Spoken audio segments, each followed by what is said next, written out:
Assalamualaikum warahmatullahi wabarakatuh. Halo sahabat excellent semuanya, pada video kali ini kita akan melanjutkan membahas soal, dan ini masih soal kiriman dari sahabat excellent ya, melanjutkan pada video saya yang sebelumnya, yaitu bagaimana cara menentukan bilangan oksidasi, reduktor, dan oksidator dari suatu reaksi. Oke, untuk soal yang keduanya, oke, saya tuliskan dulu soalnya, itu ada CuS ditambahkan dengan NO3- menjadi Cu plus 2 ditambahkan dengan S ditambahkan dengan NO. Oke. Nah, sahabat excellent, di sini kita gunakan cara cepat saja. Pada video sebelumnya sudah menjelaskan jika ada beberapa unsur yang memang bilangan oksidasinya sudah tetap gitu ya, seperti O, kemudian ada H, kemudian ada Cu juga termasuk ya. Jadi Cu ini bilangan oksidasinya itu adalah positif 2. Oke, karena Cu positif 2, maka S kita langsung tuliskan negatif 2. Kenapa? Karena di sini sudah positif, maka di sini harus negatif. Kenapa bisa dituliskan langsung? Karena CuS tidak memiliki muatan. Jadi kalau muatannya tidak ada, itu gampang sekali untuk menentukan bilangan oksidasinya ya. Kemudian untuk NO3-, NO3- kita lihat di sini ada O. O itu sudah memiliki bilangan oksidasi yang tetap, yaitu -2. Maka -2 itu kita kalikan dengan jumlah O-nya, yaitu ada 3, berarti -2 kali 3 itu adalah -6. Kemudian untuk menentukan bilangan oksidasi N, kita gunakan cara cepat karena di sini ada muatan di atasnya ya. Jadi kita tidak boleh langsung menuliskan positif 6 ya, sama seperti tadi gitu ya. Karena ini ada muatannya. Nah, oke, saya tuliskan biar saya jelas, maksudnya saya perjelas ya supaya kelihatan ini ada angka 1 di sini. Jadi kalau tidak dituliskan itu artinya muatannya negatif 1 ya. Nah, jadi tinggal kita kurangkan saja angkanya. 6 ini kita kurangkan dengan 1 tanpa memperhatikan tanda negatifnya, kurangkan saja. Jadi 6 dikurang 1 itu hasilnya adalah 5. Karena di sini sudah negatif 6, maka di sini harus positif 5. Oke, berikutnya di sini ada Cu plus 2. Oke, Cu ini kalau kita lihat adalah unsur bebas ya di sini karena dia tidak berikatan dengan unsur lain, maka bilangan oksidasinya sesuai dengan muatan yang dikandungnya atau muatan yang ada di atasnya gitu ya, yaitu positif 2. Kemudian di sini ada S. Nah, S ini juga unsur bebas karena dia sendirian atau belum berikatan dengan unsur yang lain, tapi dia tidak memiliki muatan, maka bilangan oksidasinya adalah 0. Nah, di sini ada NO. Kita lihat cek lagi. Oh ya, NO itu bilangan oksidasinya sudah tetap, yaitu -2, tapi jumlah NO-nya ada 1. Berarti kita langsung tuliskan -2. Nah, karena NO tidak memiliki muatan di atasnya, maka kita langsung tuliskan, maka N akan menjadi positif 2. Nah, sangat gampang sekali ya untuk menentukan bilangan oksidasi dari suatu unsur dalam suatu senyawa. Berikutnya kita lihat di sini yang mengalami siapa yang mengalami reduksi, siapa yang mengalami oksidasi. Kita cek di sini S. Kita cek S. Kenapa saya tidak cek U? Karena maksudnya kenapa tidak dicek Cu? Karena Cu itu kan bilangan oksidasinya sudah tetap kan, positif 2 gitu ya. Jadi S di sini. Nah, oke, kita lihat dia berubah ini bilangan oksidasinya dari -2 menjadi 0, berarti dia naik. Maka ini dia akan mengalami reaksi oksidasi. Kemudian kita lihat lagi di sini ada N. Oke, ada N di sini. Kalau kita lihat N ini bilangan oksidasinya dari 5 menjadi 2, berarti dia turun. Kalau turun berarti dia mengalami reaksi reduksi. Nah, O-nya tidak kita cek. Kenapa? Karena O itu kan bilangan oksidasinya sudah tetap, jadi tidak perlu kita cek lagi ya. Nah, setelah kita dapatkan siapa yang mengalami oksidasi, siapa yang mengalami reduksi, maka kita tentukan siapa yang berperan sebagai reduktor dan siapa yang berperan sebagai oksidator. Yang berperan sebagai reduktor adalah yang mengalami oksidasi. Yang mengalami oksidasi itu adalah CuS. Sedangkan yang berperan sebagai oksidator adalah yang mengalami reduksi. Jadi dia kebalikan ya, yaitu NO3-. Nah, oke, NO3-. Jadi yang kalian ambil itu adalah yang pereaksinya, bukan yang produknya ya. Artinya yang berada di sebelah kirinya. Oke. Nah, sekarang kita jawab untuk soal nomor 3. Soal nomor 3, reaksinya adalah MnO4- ditambah C2O4 2- menghasilkan MnO2 ditambahkan dengan CO2. Oke, langkah pertama kita tentukan dulu bilangan oksidasi untuk masing-masing unsurnya. Di sini kita lihat ada MnO4. Nah, kita langsung cek untuk bilangan oksidasi O. Karena sudah tetap -2, kita kalikan sebanyak O-nya ada 4 di sini, maka -2 kali 4 itu adalah -8. Kita lihat, oh ya di sini ada muatannya ya, karena ada muatannya kita kurangkan dulu. Ini kan ada 1 ya. Kalau tidak dituliskan berarti kita kurangkan dulu 8 ini, kita kurangkan dulu dengan 1 tanpa memperhatikan tandanya. 8 kurang 1 itu adalah 7. Karena di sini sudah negatif 8, maka di sini adalah positif 7. Kemudian berikutnya ada O, maksudnya ada senyawa C2O4. Kita cari dulu untuk bilangan oksidasi O, karena jumlahnya sini ada 4 dan bilangan oksidasi O itu sudah tetap min 2 kali 4 itu adalah min 8. Kita kurangkan lagi karena dia ada senyawa ya di atasnya. Angkanya saja kita ambil 8, kita kurangkan dengan 2. Itu adalah 6. Karena sini sudah negatif 8, maka di sini harus positif 6. Jadi tandanya positif negatif gitu ya. Nah, sahabat excellent, kalian harus hati-hati lagi.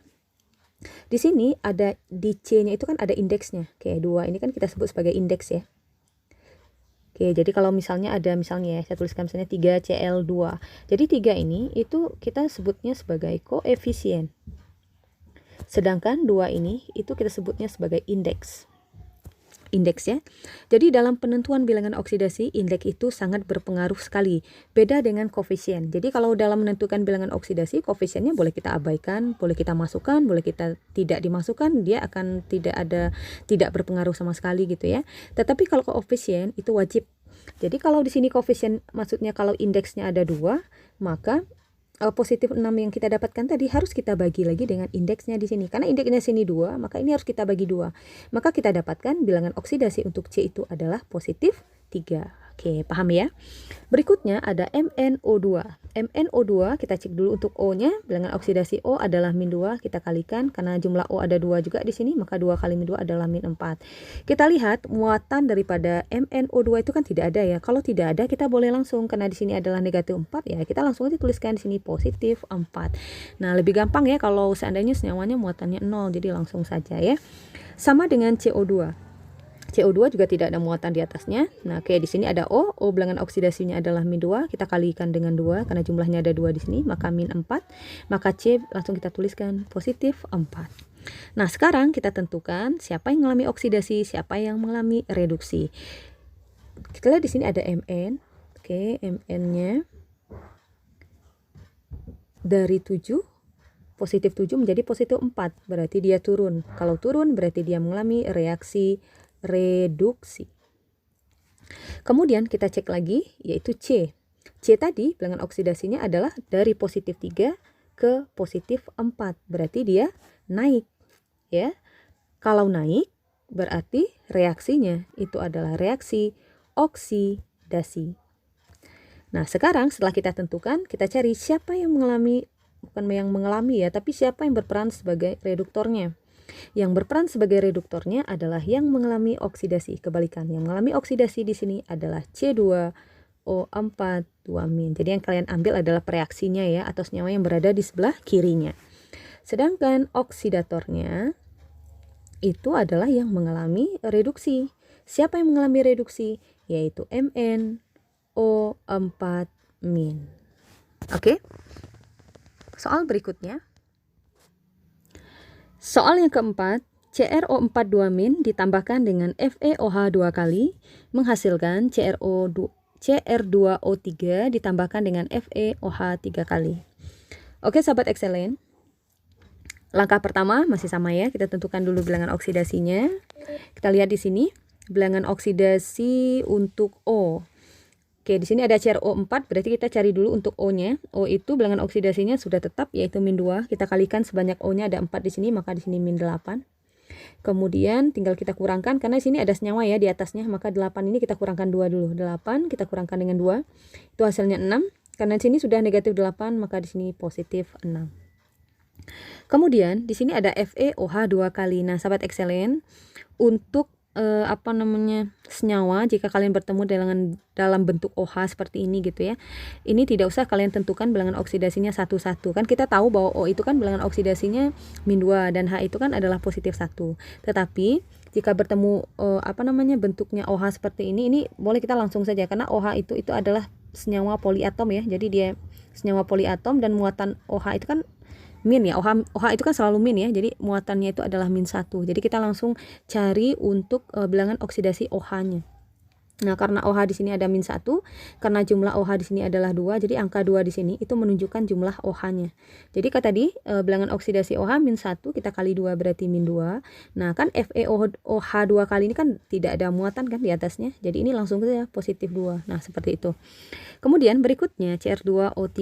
Oke, kita cari untuk O dulu. Bilangan oksidasi O adalah min 2, kita kalikan. Di sini ada O-nya ada 3, berarti min 2 kali 3 itu adalah min 6. Oke, hati-hati di sini Cr2-nya ada indeksnya di sini. Jadi min 6 kita boleh langsung tuliskan di sini positif 6 karena muatannya tidak ada di sini. Hati-hati karena Cr memuat indeks, maka positif 6 kita bagi 2 dulu, maka hasilnya adalah positif 3.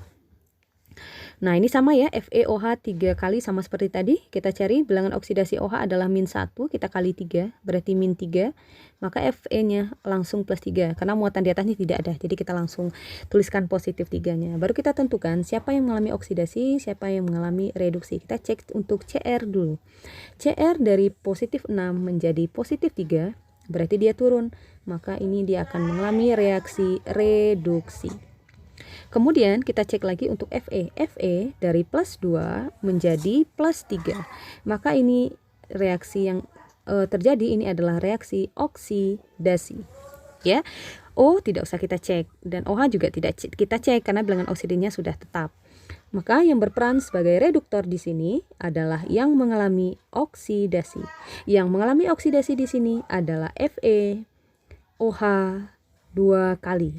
Sedangkan yang berperan sebagai oksidator atau yang mengalami reduksinya yaitu CrO4 2 min. Oke, semoga bermanfaat. Jangan lupa untuk mendukung terus channel ini. Jangan lupa tekan tombol subscribe, kemudian like dan share video ini ke teman-teman kalian jika kalian merasa video ini bermanfaat untuk kalian.